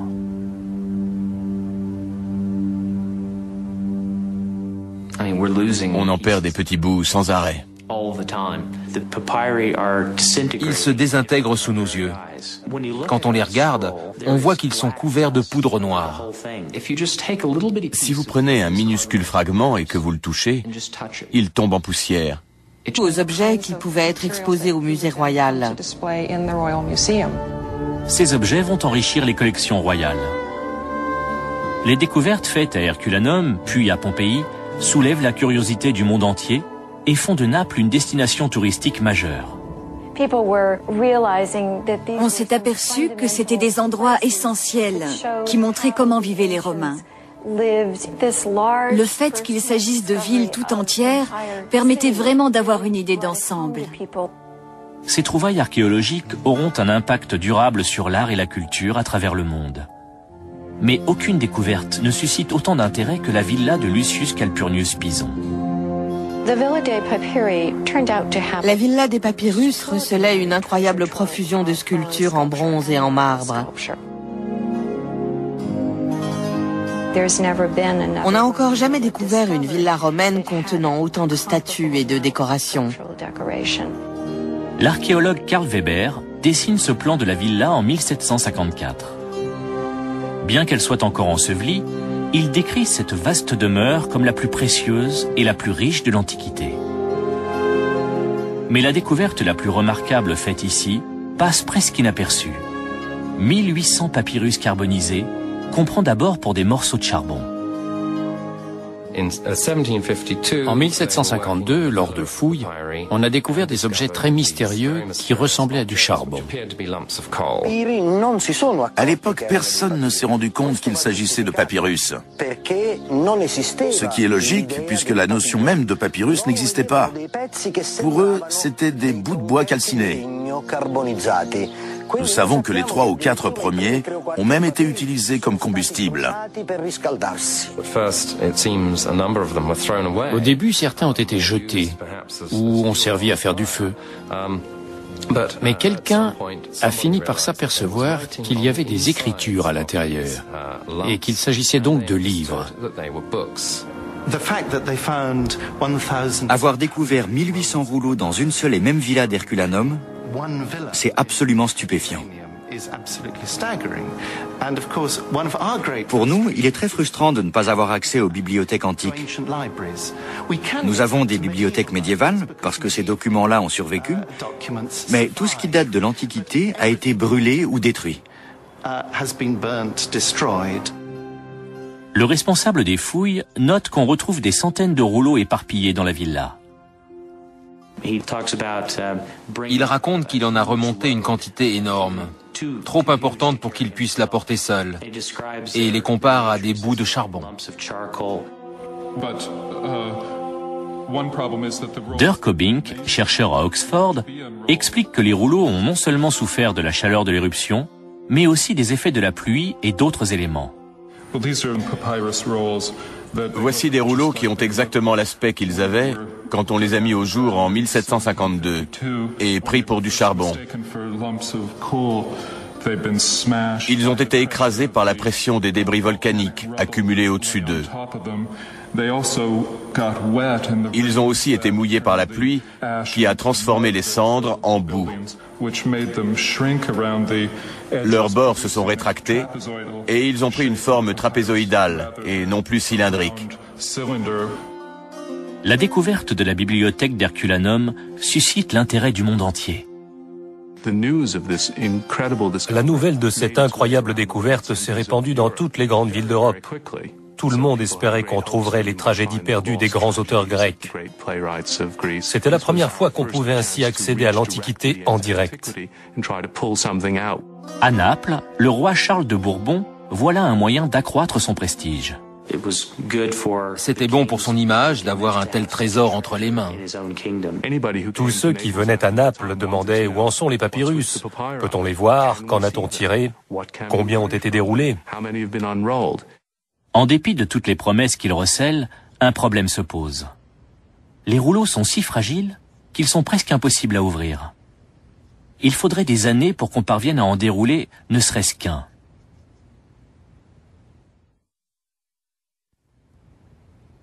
Cette mission délicate représente un défi unique pour les conservateurs. Ils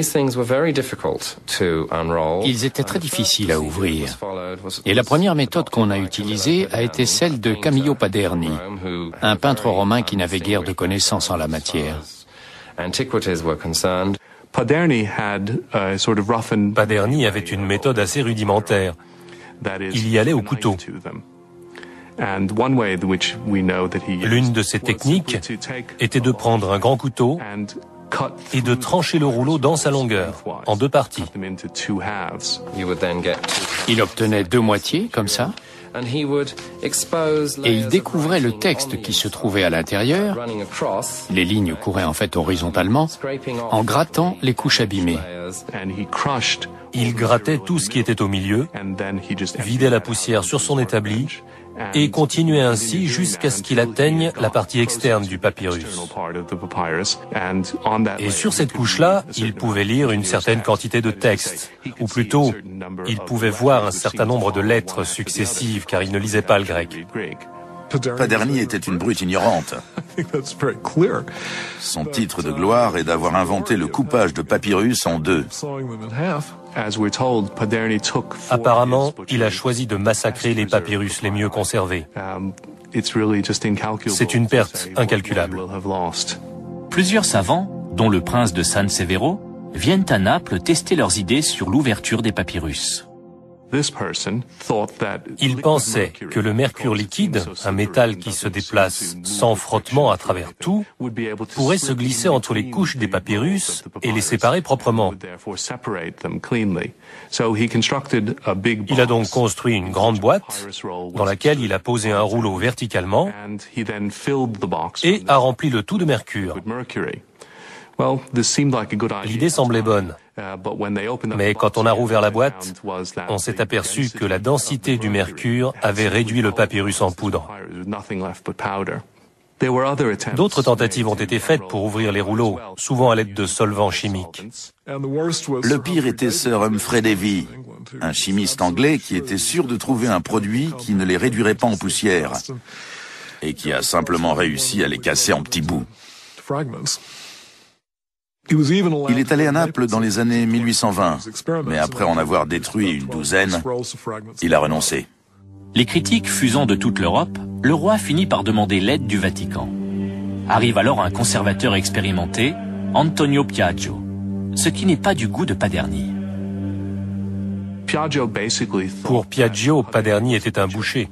Il parlait sans cesse du massacre qu'il avait infligé au papyrus. Le père Piaggio était bien plus prudent, bien plus fin dans son approche. C'est lui qui a mis au point la machine avec laquelle on a enfin pu commencer à les dérouler. La méthode consistait à coller une sorte de membrane animale très fine sur le dos des papyrus et puis très doucement à séparer les couches. Cette membrane permet de garder le papyrus d'un seul tenant quand on le détache du reste du rouleau et qu'on le déroule vers le haut. Une fois qu'on a obtenu une bande d'une certaine longueur, on prend un couteau très aiguisé, on la coupe, on la pose à plat et on la laisse sécher. C'était une opération très laborieuse parce qu'il fallait toujours mettre un support sous le papyrus pour éviter qu'il se désintègre en s'ouvrant. Et il fallait repérer le début du rouleau, ce qui n'avait rien d'évident. Cette technique de déroulement est très lente et très méticuleuse. Pour le premier papyrus, il a fallu 4 ans, à raison de quelques millimètres par jour. À la fin du XVIIIe siècle, seuls quelques papyrus ont été ouverts. Malgré cela, les rouleaux sont une sorte de monnaie politique pour la monarchie napolitaine. Il n'y avait pas un courtisan ni un aristocrate qui n'ait envie de savoir ce qu'il y avait dans ces textes. La reine de Naples, Caroline Murat, sœur cadette de Napoléon Bonaparte, offre des fragments de papyrus en cadeau. Napoléon lui-même reçoit plusieurs rouleaux qui seront plus tard ouverts et traduits par des savants français. Par une succession de tractations parfois étranges, certains de ces papyrus se retrouvent à Berlin, Copenhague et d'autres villes d'Europe. L'une des anecdotes les plus intéressantes sur le trafic des papyrus d'Herculanum concerne un échange, ou soi-disant échange, de 18 kangourous contre 18 rouleaux.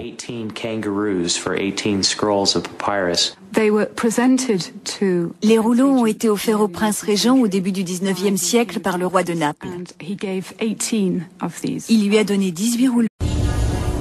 Au pied du Vésuve, une collection de papyrus anciens a été paradoxalement préservée par l'éruption du volcan en 79 après Jésus-Christ.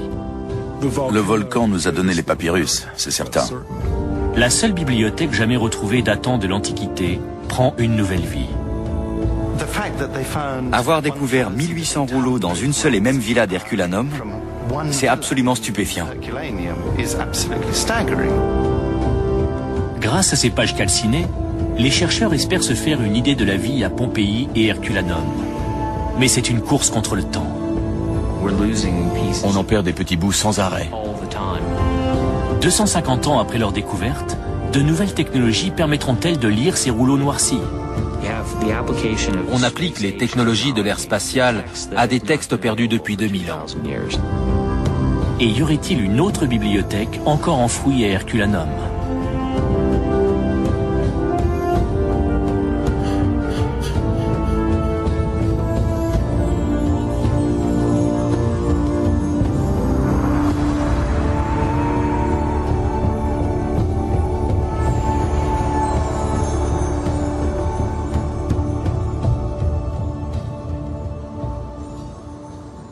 À la Bibliothèque nationale de Naples, des chercheurs s'emploient à déchiffrer les textes les plus fragiles et les plus anciens de l'histoire. Des fragments de papyrus qui ont traversé le temps par un concours de circonstances inattendues. En l'an 79, l'éruption du Vésuve a carbonisé et enseveli près de 1800 rouleaux, qui ont ainsi été préservés au lieu d'être réduits en poussière. Ça les a conservés. S'ils n'avaient pas été brûlés, ils auraient pourri. Moi, je considère le Vésuve comme un ami. Parce que c'est lui, avec son éruption de 79 après Jésus-Christ, qui a permis de conserver ces papyrus. Plus de 2 siècles après leur découverte, beaucoup n'ont pas encore été ouverts. Seule la villa des papyrus nous a livré des rouleaux entiers. Le problème est qu'on ne sait pas trop comment les ouvrir, tellement ils sont carbonisés et noircis. À partir de plus de 10 000 fragments calcinés, les chercheurs tentent de reconstituer les écrits perdus des philosophes classiques et d'éclairer d'un jour nouveau 2 cités rayées de la carte par le volcan.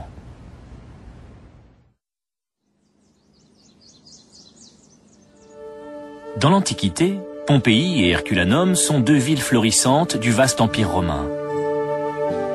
Toutes 2 sont situées entre la baie de Naples et les pentes fertiles du Vésuve. Leurs ruines actuelles offrent un aperçu précieux de la vie des gens riches ou moins riches au 1er siècle de notre ère.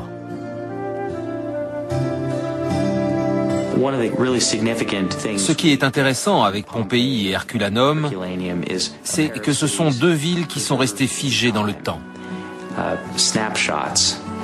Un peu comme des instantanés qui nous montrent exactement comment on vivait à cette époque.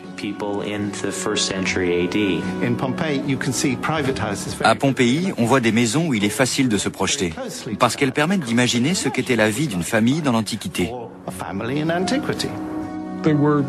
C'était de belles maisons, même celles des boulangers et des fouleurs de draps et de laine. Toutes ces petites gens qui profitaient de la vie dans cette première et merveilleuse ébauche de civilisation moderne qu'était l'Empire romain. Malgré leurs similitudes, Pompéi et Herculanum possèdent des personnalités distinctes. Pompéi, la plus grande, est une ville commerçante très animée. Herculanum est situé plus près du Vésuve. Dans cette station balnéaire, la vie suit un rythme plus tranquille. C'est l'une des plus belles cités de la baie de Naples.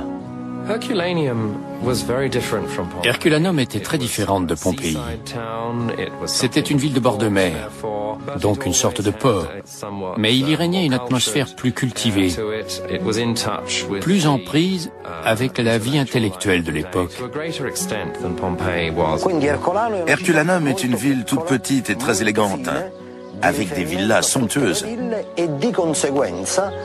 Par conséquent, on y trouve des peintures et des sculptures plus belles et plus précieuses qu'à Pompéi.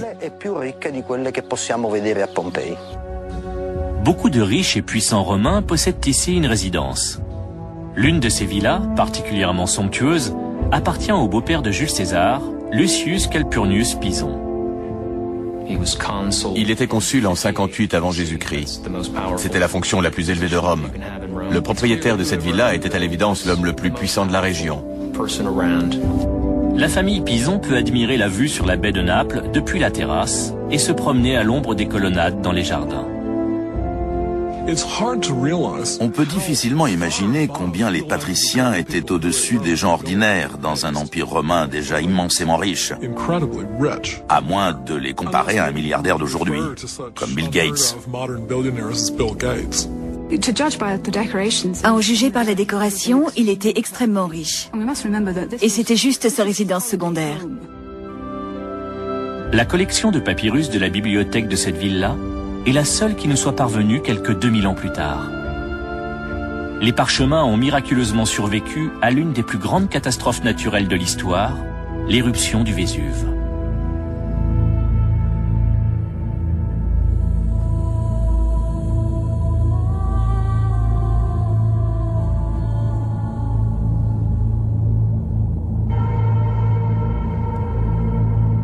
L'horreur de cette journée d'août 79 après Jésus-Christ est restée à jamais gravée sur le visage des victimes.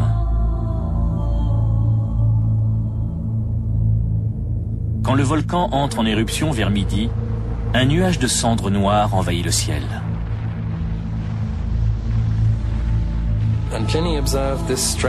Pline a vu un étrange nuage moucheté. C'était le début de l'éruption. Grâce à l'archéologie, on sait comment elle s'est déroulée dans les villes situées au pied du volcan. Ça a été terrible. Pompéi a été couverte de cendres et de lapilli. On peut reconstituer minute par minute leur mort, qui a été épouvantable. Il y a eu une pluie de lapilli qui est tombée pendant au moins 12 heures. C'était étouffant. Mais ça n'a pas tué les habitants.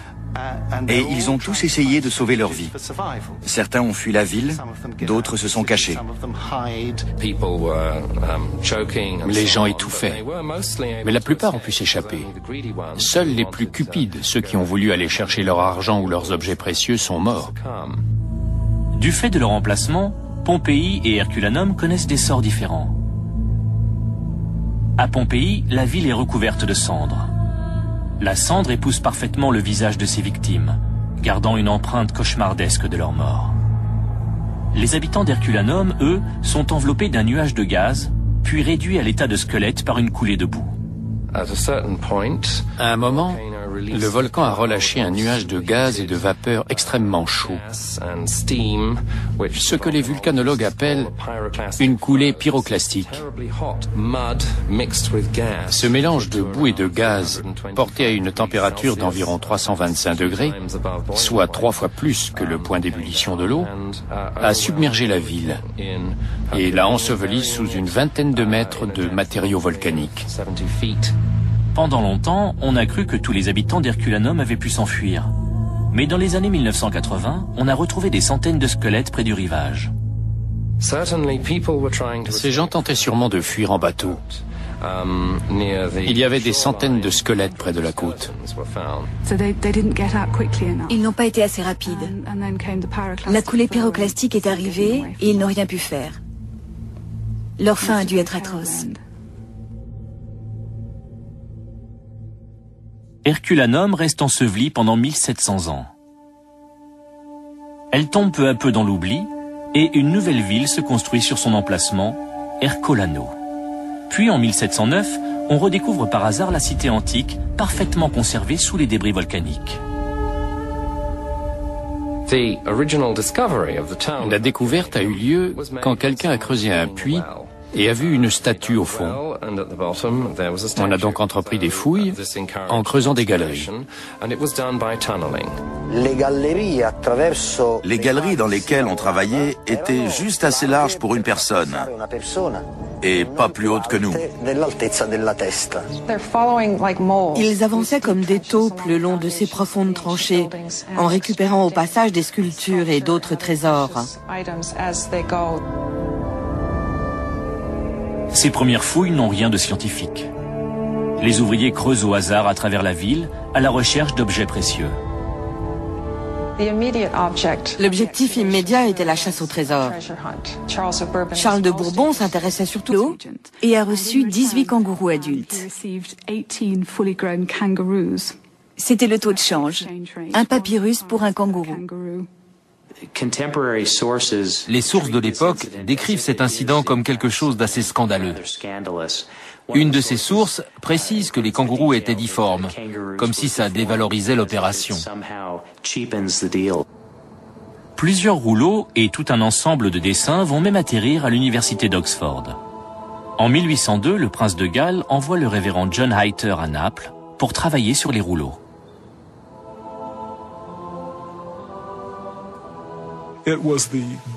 Ça a été une immense chance pour les papyrus, car il s'est attaché à trouver une façon de les ouvrir et en a déroulé 500 ou 600 qui forment la base de notre collection actuelle. Il est resté à Naples plusieurs années et le travail a avancé bien plus vite sous sa direction. Hayter réalise des dessins détaillés de chaque fragment. En 1808, à l'arrivée des troupes de Napoléon, la famille royale a fui, et Hayter aussi, avec tous les dessins. Ça a fait scandale parce qu'il les a emportés. Ils sont aujourd'hui à la bibliothèque bodléienne d'Oxford. Les facsimilés de John Hayter sont un outil précieux pour les papyrologues. Ils montrent en effet à quoi ressemblaient les rouleaux au moment de leur ouverture. Ils sont essentiels pour reconstituer les textes, car on y voit des choses qui ont disparu depuis. Au cours des 2 siècles qui suivent la découverte des papyrus, le processus de déroulement continue de poser un problème. La technique la plus récente, dite méthode d'Oslo, emploie des colles spéciales pour consolider les fragments et minimiser les dégâts lors de l'ouverture. On applique un mélange d'acide acétique et de gélatine à l'aide d'un pinceau sur l'extérieur du rouleau. Une fois que c'est sec, ça forme une carapace très fragile, mais qui assure une certaine cohésion. En détachant cette carapace, on expose l'intérieur du fragment sur lequel le texte est écrit. Le problème, c'est qu'à chaque fois qu'on en détache un petit bout, le papyrus se casse légèrement et on peut voir, tous les centimètres, cette cassure qui correspond à chaque petit fragment déroulé. Le tout reste collé au papier de riz, mais il n'empêche qu'on détruit un petit bout de papyrus à chaque fois. Et au bout d'un certain temps, c'est là que le rouleau s'use. Ceux qui s'emploient à déchiffrer et transcrire les milliers de fragments conservés à Naples font face à une tâche très complexe.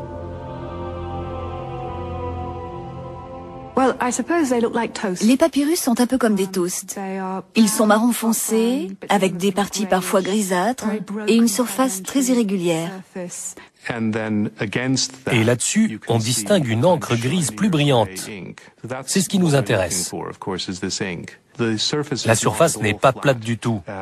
Elle présente des petites crêtes dues au fait que le papyrus a été enroulé puis écrasé. C'est comme aplatir une chips. Le papyrus est plus épais, mais presque aussi friable. On ne peut pas s'asseoir, poser le papyrus à plat sur la table, le regarder au microscope et le lire. Il faut sans cesse le bouger pour trouver l'angle exact sous lequel l'encre devient visible. Il arrive qu'un fragment se soit détaché de la couche à laquelle il appartenait pour venir s'attacher à une autre couche. Quand ce papyrus a été déroulé, comme beaucoup d'autres, les couches sont restées attachées les unes aux autres. Parfois, c'est quand on essaie de déchiffrer ces fragments qu'on se rend compte qu'on lit un passage qui vient d'une autre partie du rouleau. Mais à l'œil, on remarque à peine que les couches ont adhéré entre elles. Les fragments retranscrits sont généralement truffés d'espaces vides. Aux prises avec un puzzle complexe, les chercheurs tentent de retrouver des mots qui pourraient avoir échappé à d'autres. C'est un peu désespérant d'avoir 75 ou 35% d'un texte et de ne pas pouvoir le lire. Mais c'est ça qui nous motive. Pour moi, ce n'est pas une corvée. En fait, c'est presque une dépendance. Quand vous êtes à Naples en train de déchiffrer ces papyrus, vous êtes furieux de devoir quitter la bibliothèque parce qu'elle ferme. Après avoir travaillé toute la journée, quand je vais me coucher, je vois souvent des lettres danser devant mes yeux. Malgré les efforts déployés depuis 250 ans, certains rouleaux restent peu lisibles et n'ont été ni identifiés ni publiés. En 1969, le professeur Marcello Gigante lance un nouveau projet de déchiffrement et de publication. Dès le départ, je tenais à ce que ce soit une collaboration internationale. Lors d'une conférence en 1999, Gigante rencontre une équipe américaine qui lit des manuscrits brûlés grâce à une nouvelle technique d'imagerie. Invités à Naples, les spécialistes sont d'abord découragés par l'état des papyrus. Quand je les ai vus, j'ai pensé, le volcan les a détruits. Je n'avais jamais vu des papyrus aussi abîmés. Steve et Suzanne Bourras, de l'université Brigham Young, essaient de voir si cette nouvelle technique, appelée imagerie multispectrale, peut être utile. Ils se rendent vite compte qu'elle permet d'isoler le texte de son support carbonisé. C'est de l'encre noire sur un papyrus noir, mais avec des propriétés réfléchissantes différentes. L'œil humain ne voit que du noir. L'imagerie multispectrale, elle, repose sur la réflectivité. L'encre et le papyrus réfléchissant la lumière de façon différente, on peut facilement les distinguer l'un de l'autre, surtout dans le spectre infrarouge. Dans l'infrarouge, on a des réponses différentes. Et du papier noir peut apparaître gris clair, tandis que l'encre apparaîtra noire. On voit donc du noir sur fond gris, on le photographie et on peut le lire facilement. Ceci est un fragment de scorza, la couche extérieure du rouleau. On ne voit aucune trace d'écriture à l'œil nu. Voici une image prise avec un filtre correspondant à la lumière visible à environ 500 nanomètres. On ne distingue rien. Là, on est à 700 nanomètres, on rallume la caméra, on réduit la lumière, on commence à voir apparaître un peu de texte ici. On refait la mise au point. Là, on a une image avec du texte presque complet prise dans l'infrarouge, à environ 1000 nanomètres, alors qu'avant, avec un filtre correspondant au spectre visible, on ne distinguait pratiquement rien. Au départ, l'imagerie multispectrale a été mise au point pour le programme spatial. La NASA l'utilise pour étudier la Terre et d'autres planètes. Les gens de la NASA voulaient voir ce qu'il y avait à la surface de ces planètes. Et on s'est dit qu'à plus petite échelle, on pourrait s'en servir pour des textes et des objets archéologiques. Des papyrologues un peu sceptiques apportent à l'équipe de l'université Brigham Young leurs fragments les moins lisibles. Je leur ai dit, si vous pouvez vraiment faire apparaître de nouvelles lettres, voilà un bon test. Un morceau de papyrus que Richard Janko et moi-même avons examiné pendant 1 heure au microscope et où on ne voit qu'une surface vide et les traces de 2 ou 3 lettres grecques. Si vous en tirez quelque chose, je serai vraiment impressionné.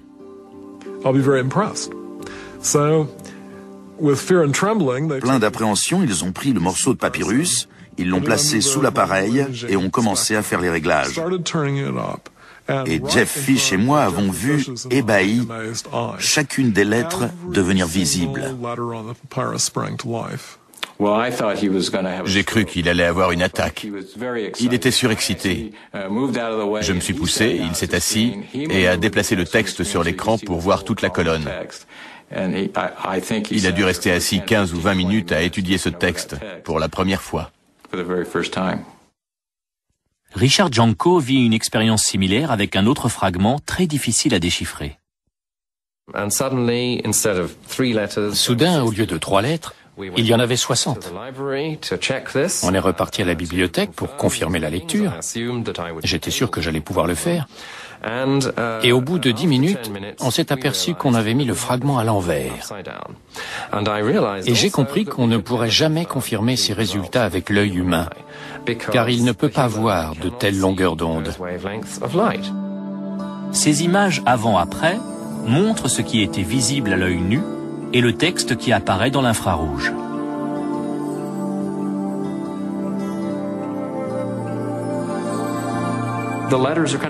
Les lettres sur